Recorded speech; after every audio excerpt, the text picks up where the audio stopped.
మిథున రాశికి అయితే గురువు రాస్యానికి మిథున రాశికి మంచి గ్రహం అంటే ఆపోజిట్ గ్రహం అయినప్పటికీ కూడా లగ్నంలో గురువు ఉన్నట్లయితే లక్ష పాపాలను హరించేస్తాడనమాట గురువు.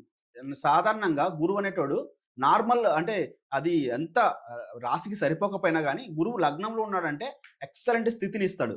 సో ఈ మిథున రాశి వారికి ఖచ్చితంగా గురువు రాబోయే 1.5 సంవత్సరము మంచి పేరు ప్రతిష్టలను ఇవ్వగలుగుతాడు. మంచి పేరు ప్రతిష్టలు వస్తాయి. అంటే మనకు లగ్నం అంటే మనము, మన బాడీ, మన శరీరం అనమాట. సో మన పరంగా మంచి శుభ ఫలితాలను ఇవ్వగలుగుతాడు. పేరు ప్రతిష్టలను ఇస్తాడు. ఇంతకుముందు మనం పోగొట్టుకున్న ధనాన్ని ఇవ్వగలుగుతాడు. అలాగే సమాజంలో ఒక ఉన్నత స్థాయికి తీసుకెళ్తాడనమాట.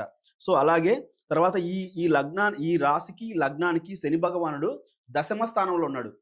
ఇప్పుడు కూడా మిథున రాశి వాళ్ళు గవర్నమెంట్ జాబ్స్కి ట్రై చేస్తున్నట్లయితే పక్కా మీకు జాబ్ వస్తుంది, రాసి పెట్టుకోండి 2.5 yearsలో.